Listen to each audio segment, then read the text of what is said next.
Madame, monsieur, bonjour. Le confinement a pu vous paraître difficile. Le déconfinement sera, lui, sans doute délicat. Car le virus est toujours là, sans remède ni vaccin pour le moment. Avec l'augmentation des occasions de contact, sa circulation risque même d'être réactivée. C'est pourquoi, même après le 11 mai, nous devrons continuer à pratiquer distanciation physique, respecter les gestes barrières, limiter nos déplacements au strict nécessaire. Le déconfinement n'est donc en rien le contraire du confinement, mais simplement son assouplissement. La plupart des commerces, le parc André Chanet, pourront rouvrir. Mais les bars, les restaurants, les aires de jeu, les bâtiments sportifs et culturels resteront fermés. Les rassemblements de plus de 10 personnes sont toujours interdits. Le port du masque est désormais obligatoire dans les transports en commun. Il est recommandé dans l'espace public, notamment dans les lieux clos et fréquentés. À ce propos, le 8 mai a été distribué le masque offert par les collectivités territoriales. Nous attendons incessamment celui qui doit être proposé par la région, toujours gratuitement, à raison d'un par habitant. Il vous sera distribué dès réception. À partir du 11 mai, nous allons également progressivement et partiellement rouvrir au public certains services communaux. La mairie, par exemple, qui est déjà joignable tous les matins par téléphone, recevra du public exclusivement sur rendez-vous. Un rendez-vous déclenché par le secrétariat dans les domaines bien spécifiques comme l'état civil, l'urbanisme et le social, où les problèmes ne peuvent être réglés seulement par téléphone ou par mail. La maison de service public restera fermée, mais son animatrice sera joignable par téléphone et par mail. La bibliothèque aussi sera fermée au public, mais à compter du 15 mai, une sorte de drive culturel sera mise en place. C'est-à-dire que le prêt va reprendre sous forme de paniers, de livres, de CD, qui auront été préalablement sélectionnés sur Internet, par téléphone ou par mail. Ils seront livrés et rendus dans le sas de l'entrée du bâtiment les lundis et vendredis après-midi.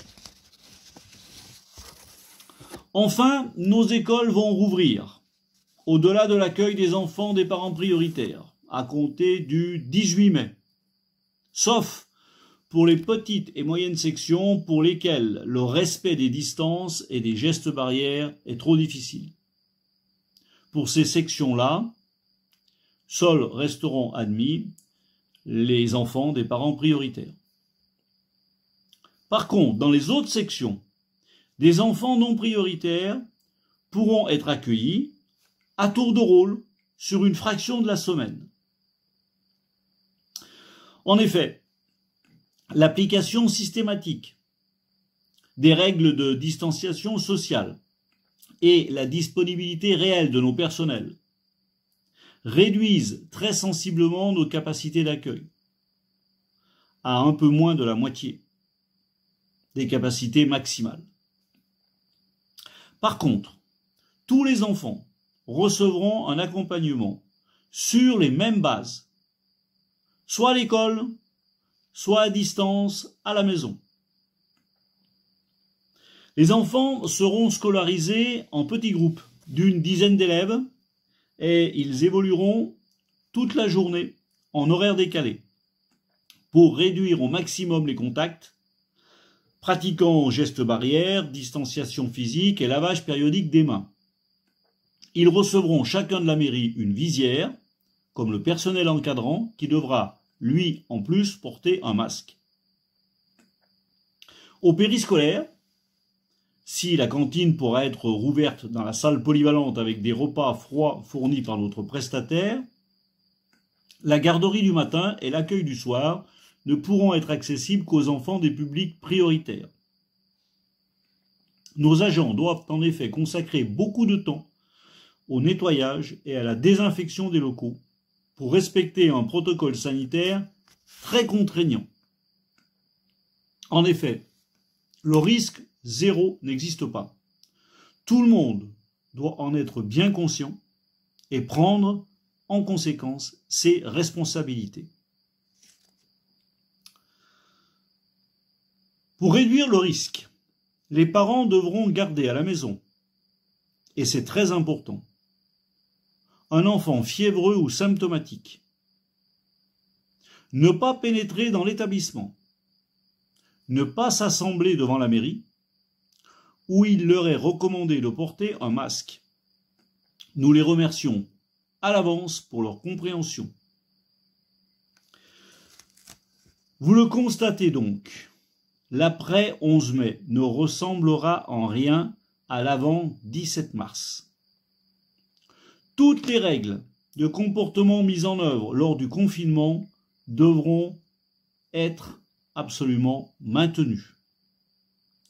Si vous ne voulez pas que le virus passe par vous et que cette crise s'éternise, ou pire, que l'épidémie reparte de plus belle, restez au maximum chez vous. Courage, confiance, solidarité doivent rester nos guides. Merci d'avance pour votre compréhension et pour votre civisme.